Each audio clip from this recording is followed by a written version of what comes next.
Bienvenue sur Livre Impact, la chaîne qui transforme chaque lecture en une leçon de vie. Abonne-toi dès maintenant pour découvrir le pouvoir caché des grandes œuvres et des idées qui marquent l'esprit. Chapitre 1.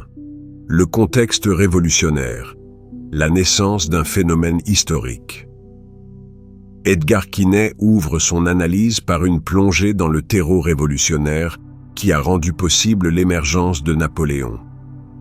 Pour l'auteur, le Bonaparte de 1799 n'est pas un accident de l'histoire, mais le produit logique des contradictions de la Révolution française. Quinet décrit avec une acuité remarquable comment les excès de la terreur, l'échec du Directoire et la lassitude générale d'un pays épuisé par 10 ans de bouleversements ont créé les conditions idéales pour l'avènement d'un homme fort. La Révolution, en se niant elle-même, enfantait son propre fossoyeur, écrit-il, résumant ainsi le paradoxe fondamental de cette période charnière. L'analyse de Quinet explore les aspirations contradictoires de la société française post-révolutionnaire. D'un côté, un profond désir d'ordre et de stabilité après le chaos des années 1790. De l'autre, la peur d'un retour pur et simple à l'ancien régime. Napoléon apparaît alors comme la synthèse apparente de ces tensions. Il incarne à la fois la continuation de certains principes révolutionnaires, égalité civile, méritocratie, et le retour à l'autorité et à la hiérarchie. Quinet montre comment le futur empereur a su habilement jouer de ses ambiguïtés pour se présenter comme l'héritier nécessaire de la Révolution, tout en la trahissant dans son essence. La dimension psychologique collective n'est pas négligée. Quinet décrit l'état d'esprit d'une nation épuisée, désorientée, prête à sacrifier ses libertés nouvelles pour la sécurité promise par un chef charismatique. Il analyse le mécanisme par lequel un peuple, après avoir renversé la monarchie absolue, se donne un nouveau monarque encore plus puissant que l'ancien. Cette fatigue de la liberté constitue pour Quinet l'une des leçons les plus amères de l'expérience révolutionnaire. Enfin, l'auteur situe le phénomène napoléonien dans le contexte européen plus large. La contre-révolution qui gagne l'Europe, la peur des monarchies voisines, la guerre permanente, créent une situation de crise où la tentation du pouvoir personnel devient irrésistible. Quinet montre comment Napoléon a su exploiter magistralement ces circonstances pour justifier l'extension continue de ses pouvoirs. Chapitre 2. Le parvenu génial. Anatomie d'une ascension. Quinet consacre un livre entier à analyser la personnalité et les méthodes de Bonaparte. Loin des hagiographies comme des caricatures, il dresse un portrait nuancé mais sévère de l'homme qui a dominé l'Europe. Le jeune général corse apparaît comme un mélange paradoxal de génie militaire et d'opportunisme politique, de visionnaire et de calculateur froid. Il avait la grandeur de ses ambitions et la petitesse de ses origines, observe Quinet, soulignant ainsi la complexité psychologique du personnage. L'analyse de la méthode de gouvernement bonapartiste est particulièrement fouillée. Quinet décrit comment Napoléon a systématiquement utilisé les apparences démocratiques pour masquer la réalité autocratique de son pouvoir. Le plébiscite, le tribunat, le corps législatif, toutes ces institutions deviennent des coquilles vides, des simulacres de participation populaire qui servent en réalité à légitimer la dictature. L'auteur voit dans ce système l'invention d'une nouvelle forme de despotisme, adaptée au temps moderne. La manipulation de l'opinion publique fait l'objet d'une étude détaillée.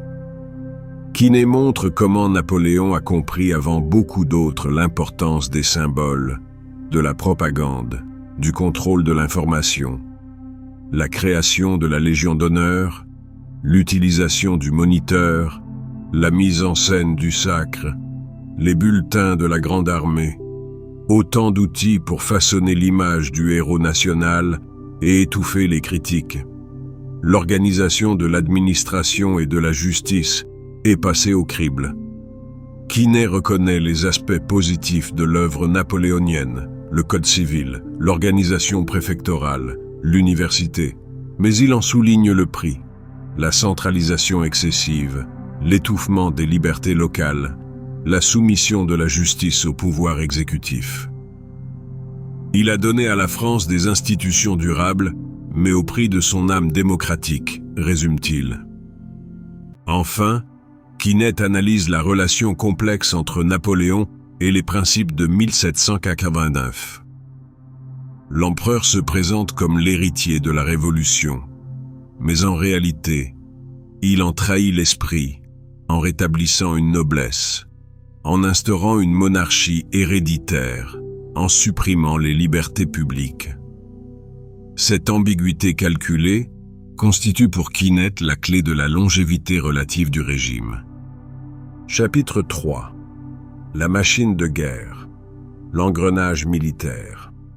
Le militarisme napoléonien fait l'objet d'une critique particulièrement acerbe. Quinet montre comment la guerre permanente est devenue à la fois la raison d'être du régime et la cause ultime de sa chute. L'analyse dépasse le simple récit des campagnes militaires pour explorer les implications politiques, sociales et morales de cette militarisation de la société française. La Grande Armée est décrite comme une machine impressionnante mais monstrueuse, dévorant des générations entières de jeunes Français au nom de la gloire d'un seul homme. Quinet calcule le coût humain des conquêtes napoléoniennes, des centaines de milliers de morts, des familles décimées, un pays saigné à blanc. Ces sacrifices, estime-t-il, n'ont servi qu'à satisfaire la mégalomanie de l'empereur. L'impact de la guerre sur les institutions civiles est soigneusement examiné. Quinet montre comment l'état de siège permanent a justifié la suspension des libertés, le renforcement de la censure, la priorité absolue donnée aux considérations militaires sur les besoins civils. La France se transforme en une immense caserne où toute dissidence est assimilée à de la trahison.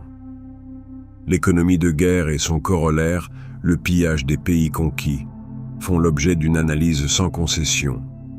Quinet décrit comment le système continental, destiné à asphyxier l'Angleterre, a en réalité ruiné l'économie française et européenne. Les contributions de guerre, les réquisitions, le traité de Tilsit, autant d'expédients qui révèlent la nature prédatrice de l'impérialisme napoléonien. La dimension psychologique de la guerre n'est pas négligée. Quinet explore le sentiment de toute puissance qui s'empare de Napoléon après chaque victoire, l'aveuglement progressif qui le pousse à des entreprises de plus en plus risquées, l'impossibilité de s'arrêter dans une course en avant qui ne peut que mal finir. Il était devenu l'esclave de ses propres succès, observe l'auteur. Enfin, Quinet réfléchit à l'impact à long terme de cette épopée militaire sur la mentalité française. Le culte de la gloire, la fascination pour la force, la tentation du pouvoir personnel, autant de séquelles durables qui, selon lui, continueront de hanter la vie politique française bien après la chute de l'Empire. Chapitre 4. Le despotisme éclairé. Les contradictions du système. Quinet entreprend une analyse systématique des institutions impériales, révélant leurs contradictions internes et leur caractère fondamentalement antidémocratique. Le Conseil d'État, la préfectorale, l'université, toutes ces créations napoléoniennes sont examinées à la loupe, avec leurs aspects positifs indéniables, mais aussi leurs limites fondamentales. Le Code civil, souvent présenté comme l'œuvre majeure de Napoléon, fait l'objet d'une critique nuancée. Quinet reconnaît ses qualités techniques, clarté, cohérence, modernité. mais il en souligne les silences et les archaïsmes. Le statut inférieur de la femme, la puissance paternelle excessive, les restrictions apportées au divorce, autant de preuves que le Code reflète davantage les conceptions autoritaires de son promoteur que l'esprit des Lumières. L'organisation de l'enseignement supérieur et secondaire est analysée avec une particulière sévérité.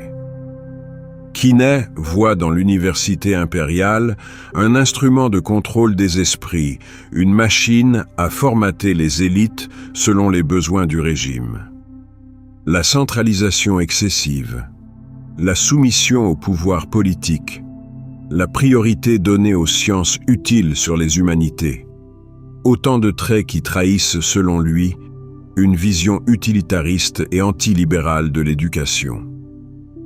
La gestion des cultes révèle les ambiguïtés du rapport de Napoléon à la religion.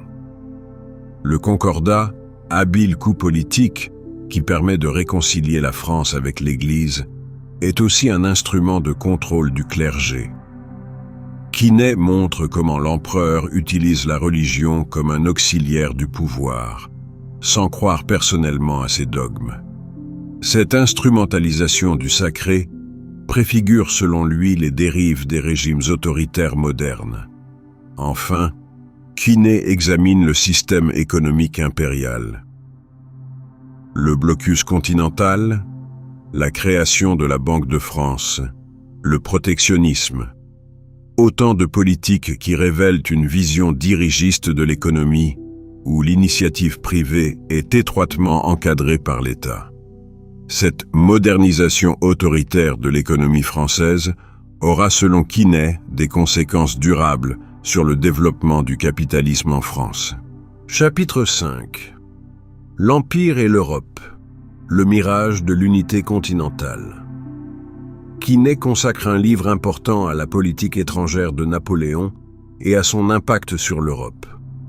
Loin de voir dans l'épopée impériale une première tentative d'unification européenne, il y décèle au contraire la source des nationalismes modernes et des conflits à venir. L'analyse des conquêtes et de l'organisation de l'Empire est impitoyable. Quinet montre comment la prétendue mission civilisatrice de la France sert en réalité à justifier le pillage systématique des pays conquis. Les œuvres d'art ramenées à Paris, les contributions de guerre, l'exploitation économique des territoires annexés, autant de preuves de la nature prédatrice de l'impérialisme napoléonien. La résistance nationale qui se développe en Espagne, en Allemagne, en Russie, fait l'objet d'une attention particulière. Quinet y voit non pas des réactions archaïques, mais l'émergence des sentiments nationaux modernes, précisément en réaction à la domination française. Napoléon a créé l'Allemagne en voulant la détruire, observe-t-il avec une prescience remarquable.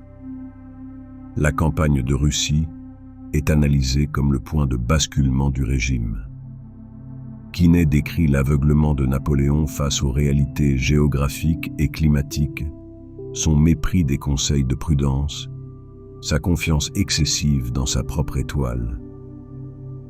Le désastre de la Bérésina devient la métaphore de tout un système qui s'effondre sous le poids de ses propres contradictions.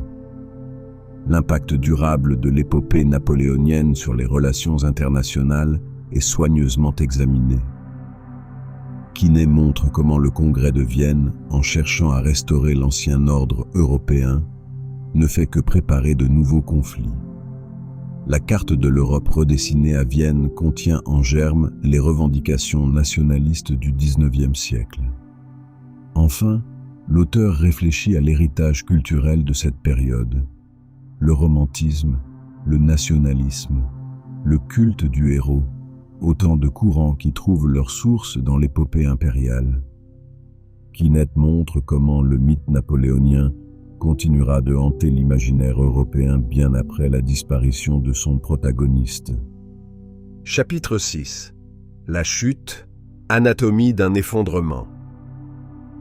Quinet analyse les causes profondes de la chute de l'Empire avec une rigueur implacable. Loin de se contenter des explications traditionnelles, les erreurs militaires, la coalition européenne, il explore les faiblesses structurelles du régime qui rendaient son effondrement inéluctable. L'épuisement de la France fait l'objet d'une étude détaillée. Quinet calcule le coût humain et économique de 15 années de guerre permanente. La conscription de plus en plus impopulaire, la crise économique, l'inflation, le mécontentement croissant dans les campagnes. Autant de signes avant-coureurs d'un régime qui a épuisé ses réserves de légitimité. L'isolement diplomatique progressif de la France est soigneusement documenté. Quinet montre comment la politique agressive de Napoléon a fini par unir contre lui toutes les puissances européennes, y compris ses anciens alliés. Le refus obstiné de toute paix de compromis, la mégalomanie croissante, l'incapacité à s'arrêter. Autant de traits qui caractérisent, selon lui, la psychologie du dictateur en perdition. La dimension morale de l'effondrement n'est pas négligée.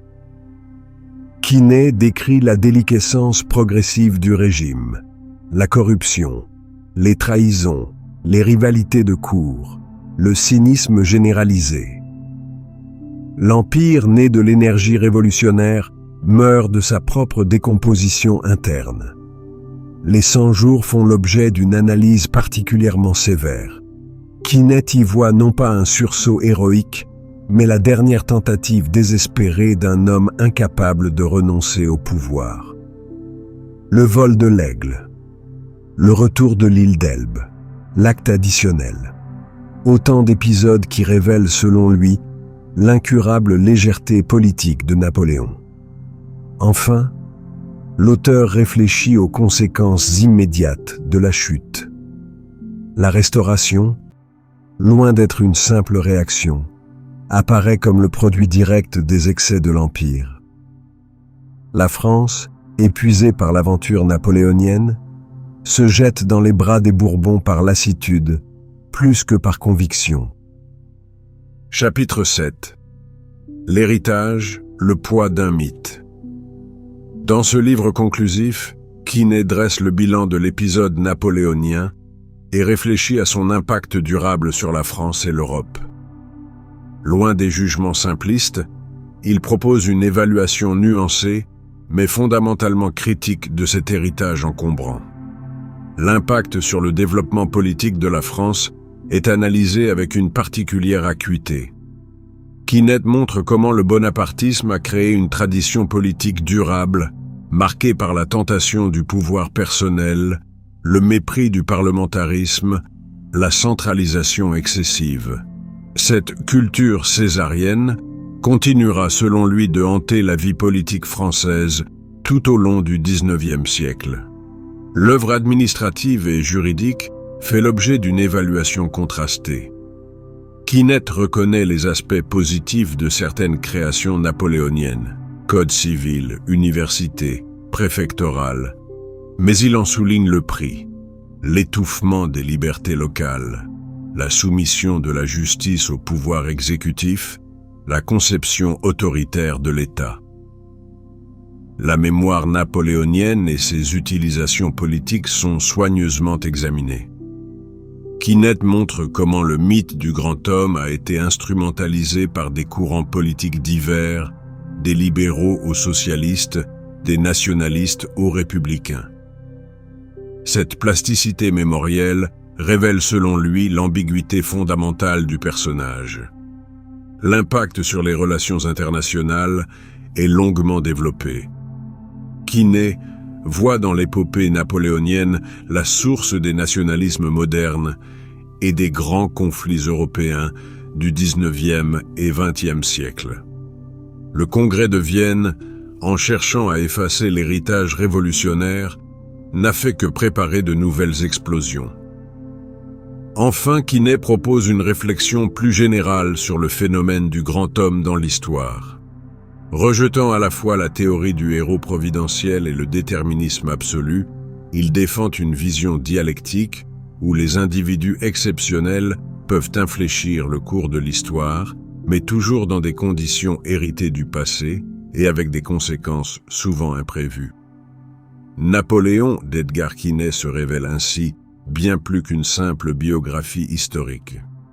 C'est une réflexion profonde sur les dangers du césarisme moderne, une mise en garde contre la tentation de sacrifier la liberté à l'efficacité, une méditation sur les rapports complexes entre les grands individus et les forces collectives dans l'histoire. Par sa hauteur de vue, son indépendance d'esprit et sa puissance d'analyse, l'œuvre de Quinet conserve aujourd'hui encore une étonnante actualité. Si cette vidéo t'a inspiré, alors imagine ce que les prochaines feront. Abonne-toi, active la cloche et rejoins la communauté de ceux qui grandissent à travers les livres. Laisse un like et partage, car une seule idée peut impacter une vie, peut-être celle de quelqu'un que tu connais.